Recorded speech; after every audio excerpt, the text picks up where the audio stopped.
Very good evening, everyone. Nice to see you all. Welcome from Sneak Rehab Foundation. I'm Harshali Kharche and I'm a managing director and the founder of Sneak Rehab Foundation. So nice to see you all in this financial and estate planning series of July. So we are in the first topic today is the 6 steps towards to identify lifetime cost for your special needs child. So we are here with Mr. Jitendra Solanki sir. He is the founder of PAN Special Needs SCBI Registered Investment Advisor, CFP CTF, and founder and director at Special Needs Estate Planner Private Limited. I welcome you, sir, and thank you so much for joining us for the rest of the series. I'll hand it over to you, sir.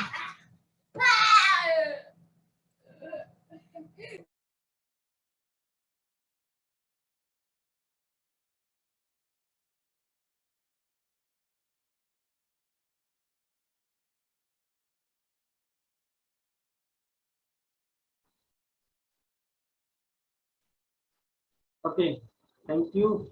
So let's start the presentation. So what I'm going to present is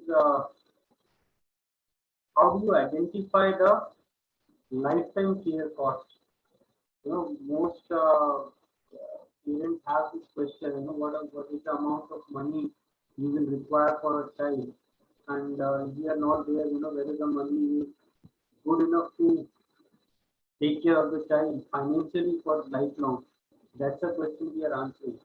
So, estimation of lifetime care cost is important because uh, what corpus you need today, retirement, or afterwards, after your lifetime, for your child will rest on this estimation.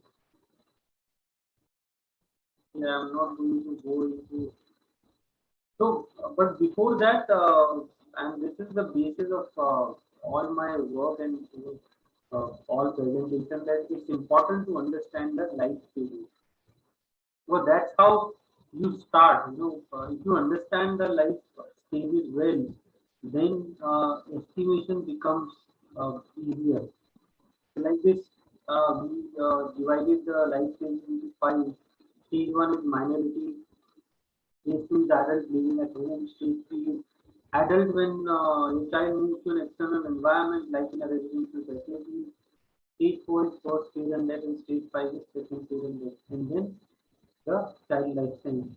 So, if you understand these life stages, you know very well that what all requirements will come in.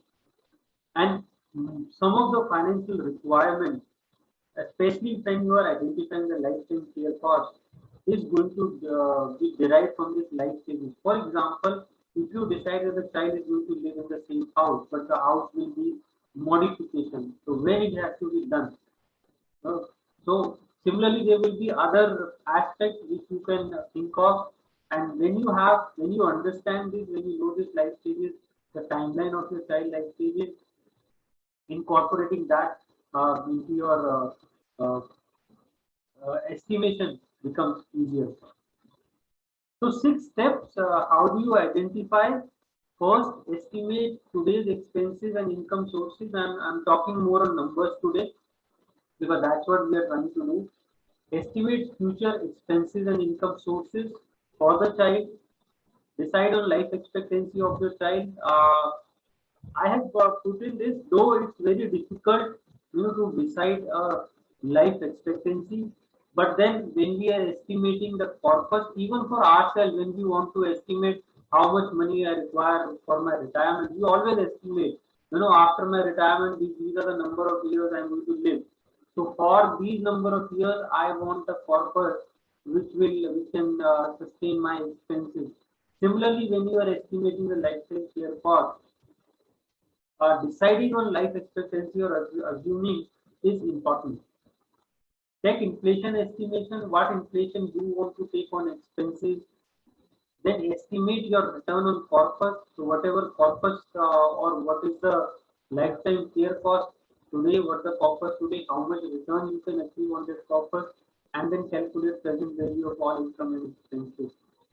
This is a 6-step process. We'll go through this and we will understand how in practicality we estimate this. So first, in estimating cost is estimating income. How do you estimate an income? Now, this is a potential source of income which will support an individual special needs. If you look at, we have divided into different heads: parent and special needs child income, the salary income, business income, it can be a rental income, it can be income in form of interest, dividend, or capital gain. Parents' income post retirement, because that income is going to sustain the child expenses post retirement years.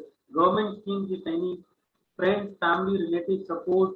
Are you going to get any money from inheritance, from grandparents, or any gift from others, blood relatives, and other benefit like insurance benefit, the child will receive, or any pension or annuity income.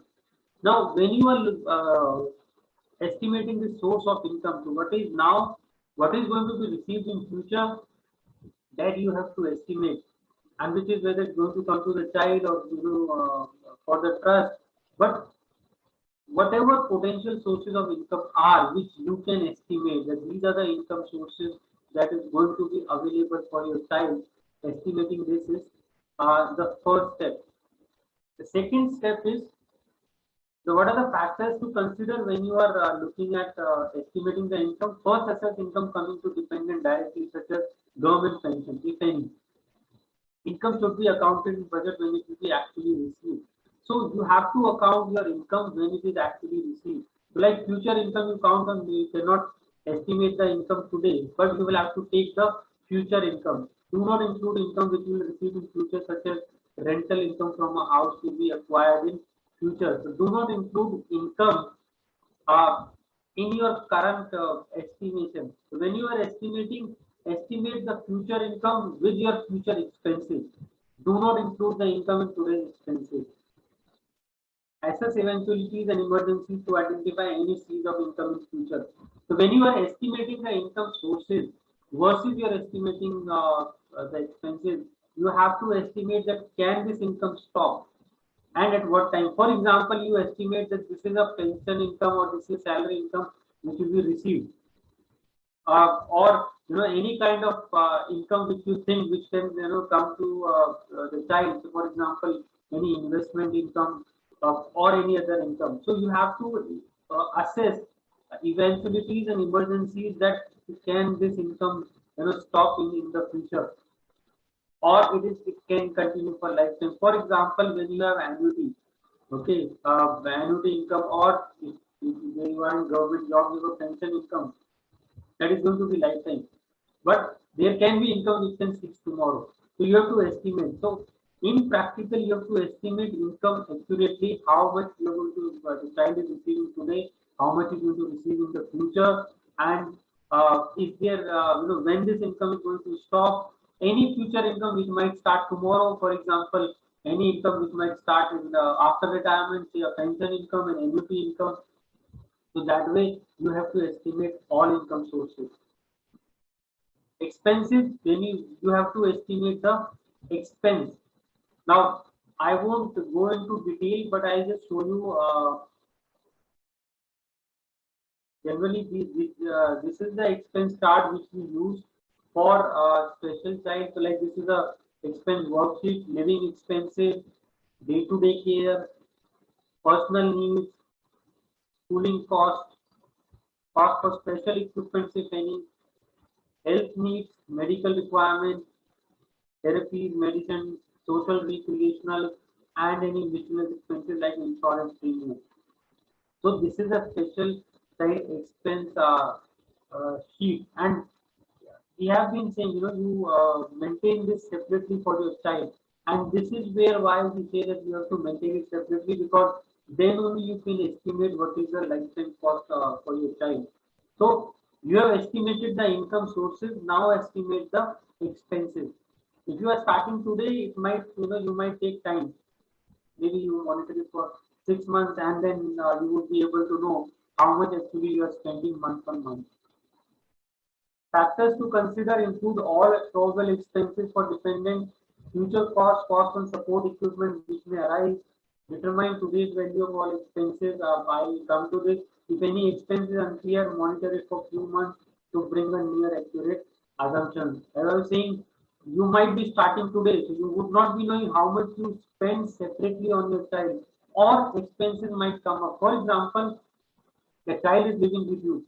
Now, how much expense can come up tomorrow if the child is shifted in a residential care? So these are estimations which you do. But when you are managing this separate expense sheet, it becomes easier for that estimation. So that's why you maintain the expense sheet separately. And this is where in all these calculations you will require that this expense sheet for estimating the future expenses. Impact of inflation, need to have it. What you need today is not adequate tomorrow. That's what inflation impact is. Its impact of inflation is high. Most families fail to incorporate impact of inflation, and special needs as higher inflation due to presence of medical expenses. Now, in general, inflation, if it is a medical expenses or education expenses, we generally take 10% of inflation. But when it comes to general expenses, it has been around 6 to 7%. Now, that's the difference. Now, when you are taking an inflation figure, what inflation you want to take? Do you want to calculate separately for medical, separately for general expenses? So that you have to estimate. I'm going to do a case study to show you how you know this. But you also have to decide factor in the inflation when you are estimating the cost.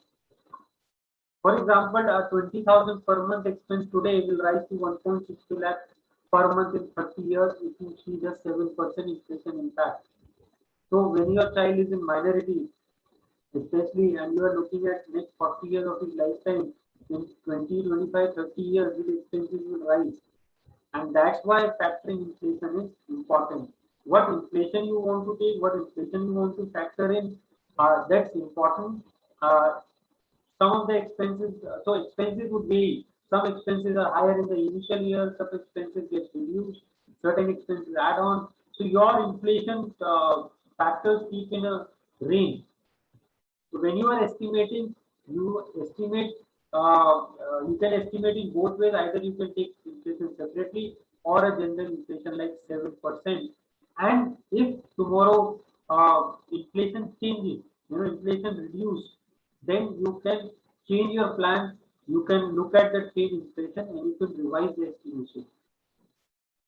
Assumptions.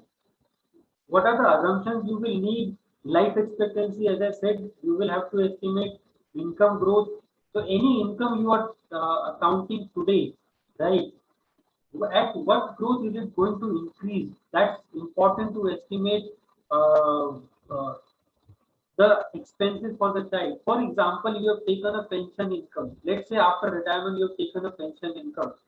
Now, whether it's going to grow at 7% or it is going to be constant at 0% or 2%, that is going to be important, because whatever is the difference between the income and the expenses is going to be the amount of expense per month which you will have to plan separately or additionally from that income.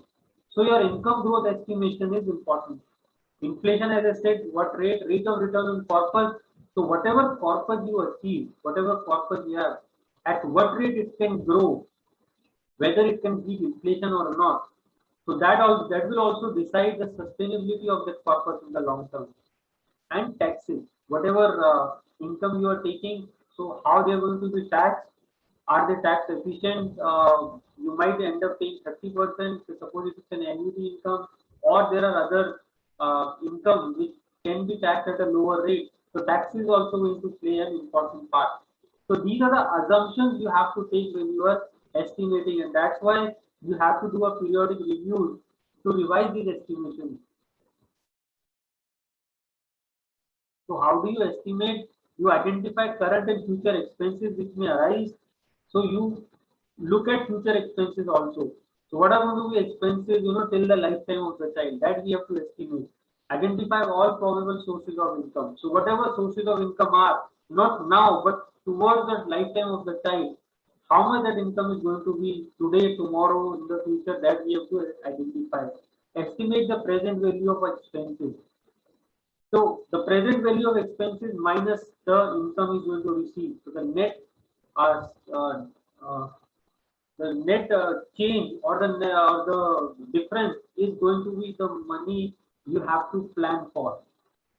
So for example, you say the annuity income is going to be received at 30,000 of annuity income and the child expenses is 20,000.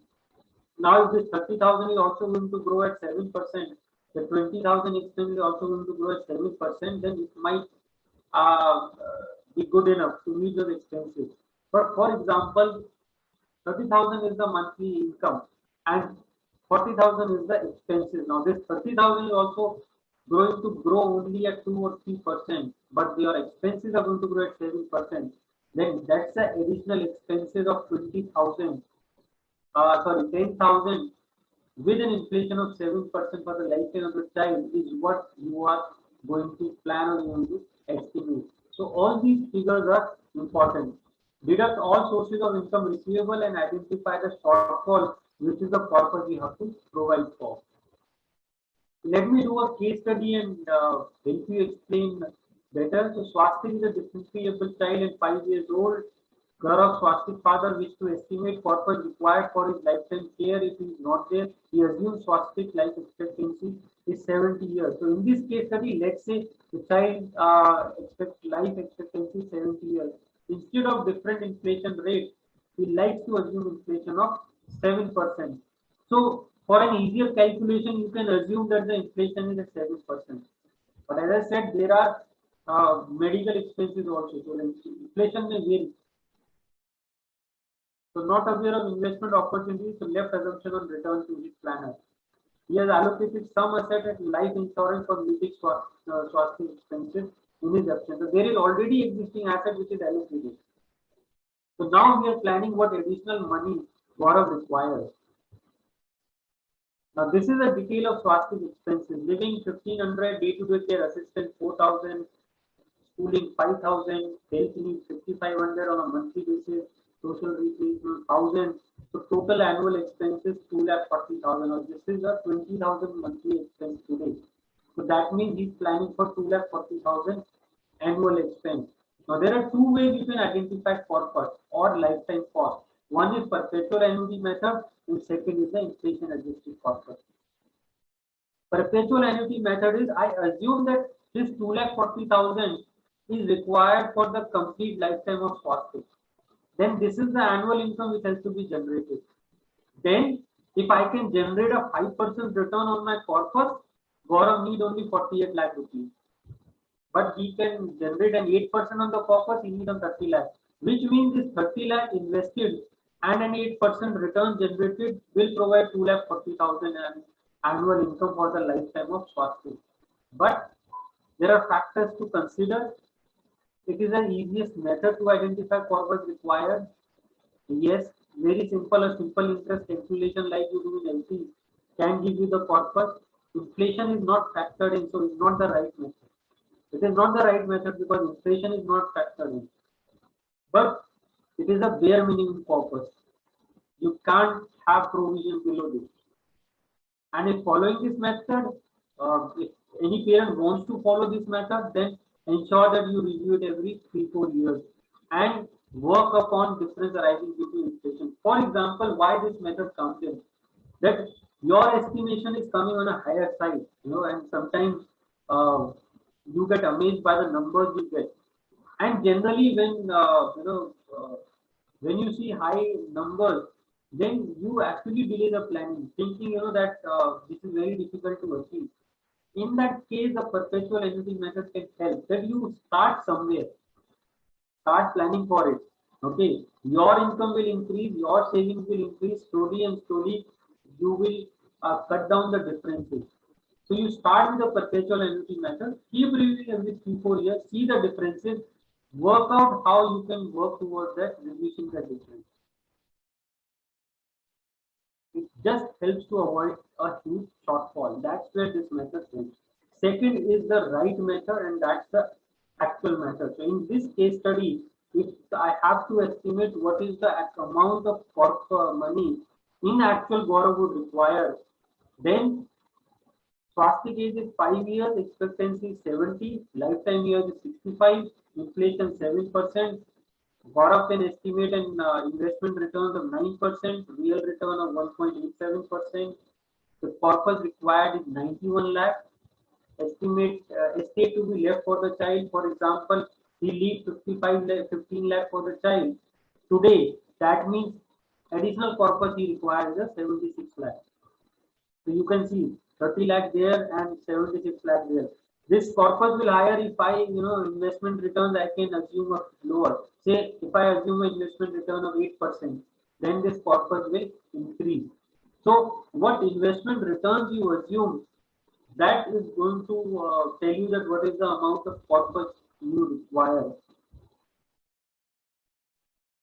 So this is how you, so in a perpetual annuity method, with even a lesser return, Gaurav was able to get a 30 lakh of corpus or a 50 lakh of corpus, but in actual he would require around 76 lakh of corpus, assuming he has 15 lakh of assets today.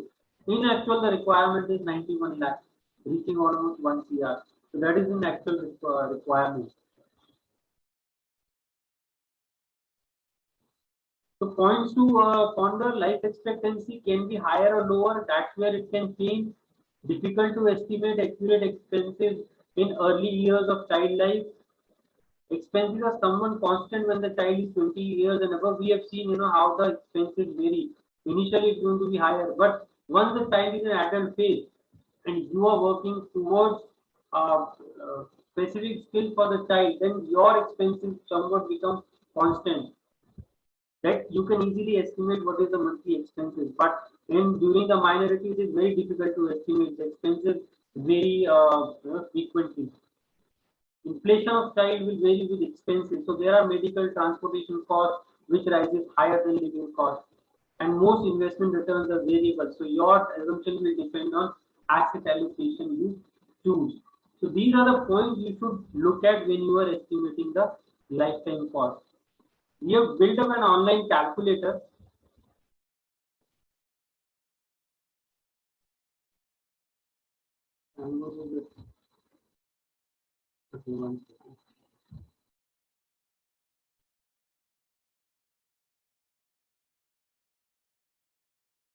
So this is an online calculator we have built, PSN Special Cal. You can see. So you have to just put the figures, and in the end, it will show you corpus from both sides, perpetual annuity plus inflation adjusted. It will show you corpus on both sides. So you can utilize this calculator and you can work out the estimation for your child. And we will share the link of this calculator.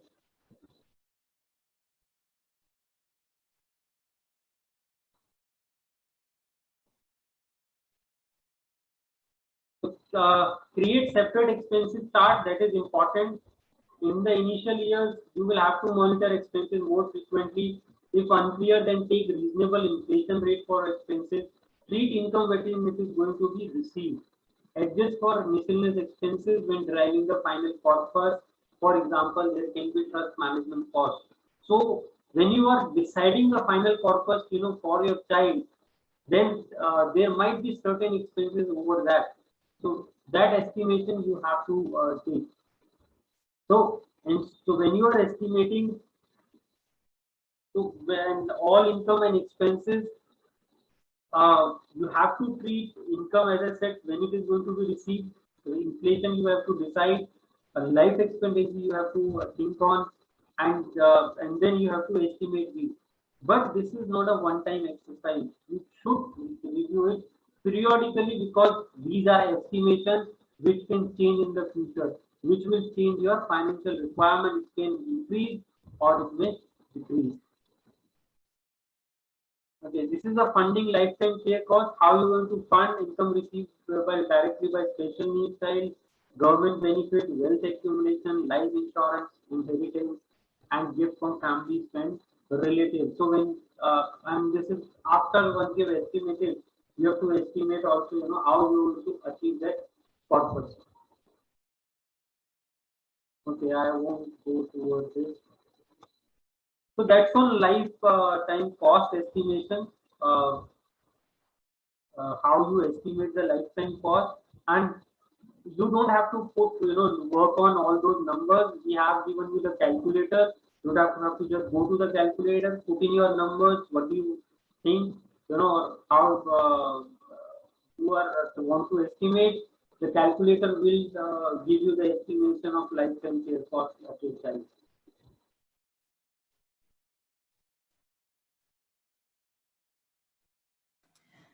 Yes, thank you so much, sir. It's a good, those 6 points, and very much informative that what all I've already gone to that calculator and calculated that. It's very helpful, parents. We'll take questions now.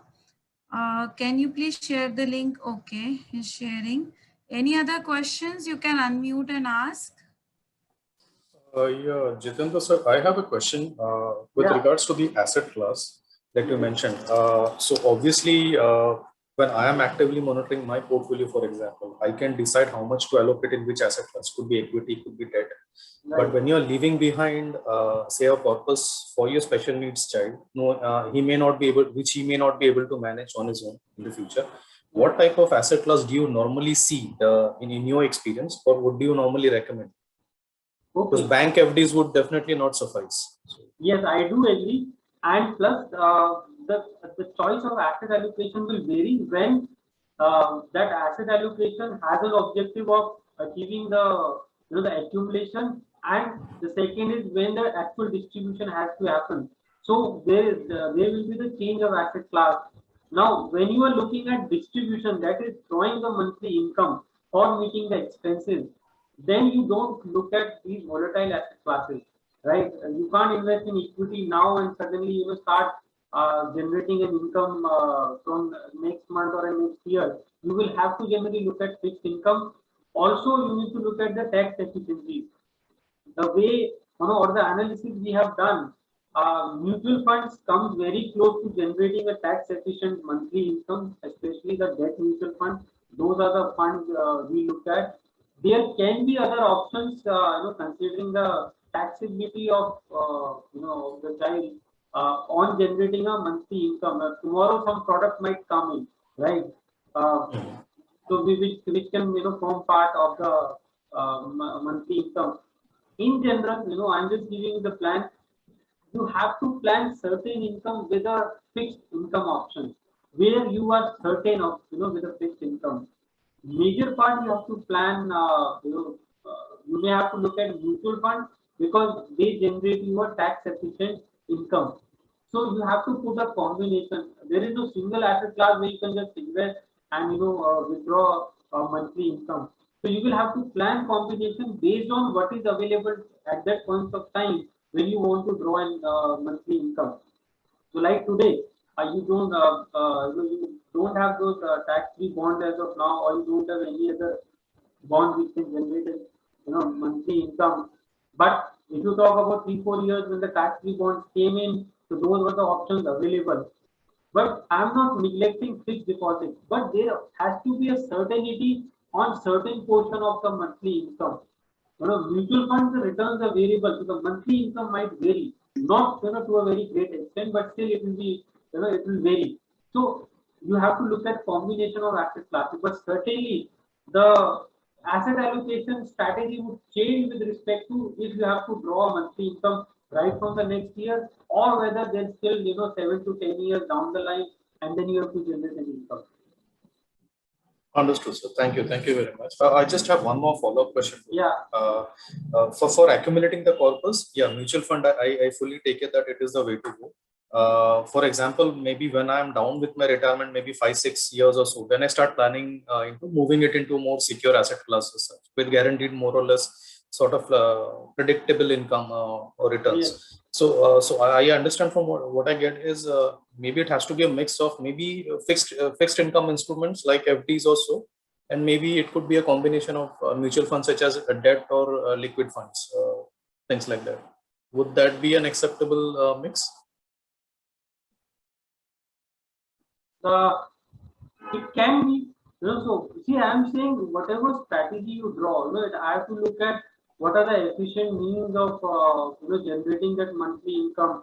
What are the tax efficiency on each of these instruments, and how much, how you can optimize this. So looking at all the strategies, you have to look at options, but surely the volatile asset class, we generally don't advise when you are drawing a monthly income. Apart from that, what combination of fixed income options, which can achieve your objectives, I think, it's a part of the analysis. Fixed deposits, your debt mutual fund, there are most of it monthly income schemes. To me, all of these are favorable investment options.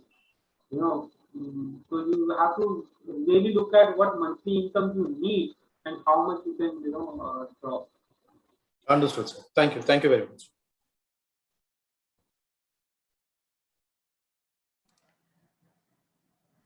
Any other question, parents?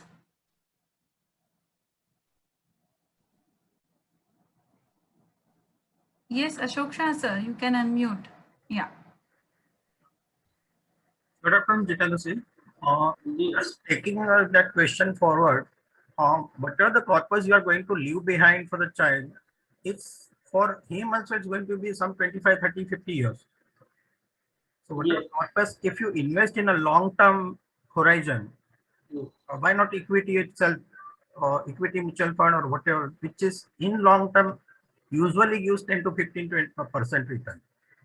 See, that's what Instead I of shifting it to said. debt fund and this thing, or at the most you keep debt into 30% and 70 into the equity, which in long term he benefits more. See, what strategy you draw when the final distribution has to happen? Yes, sure. Only those bucket strategies are helpful, that a part of a bucket I can invest for the next 10 years requirement, and part of my corpus, I invest into a bucket which are long-term investment strategies. Still I can maintain the same asset allocation, maybe, so that way, yes, the corpus can be strategized. What I said is, see, when you are actually into when you are into the accumulation phase, you can follow everything and, with an asset long-term asset allocation strategy. But this strategy changes when you are into actually distribution, when you have to distribute the income. Long-term investment will still continue because you won't end up utilizing the corpus in the next 10 years. Some of that corpus would be utilized only after 10 years of investment or 10 years of horizon. So maybe, that corpus can be invested into an asset allocation strategy, long-term investment still invested into equity. Yes, that can be done. Thank you.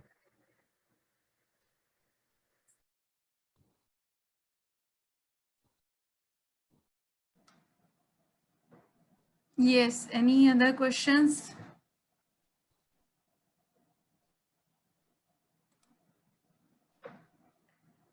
I guess no questions from parents.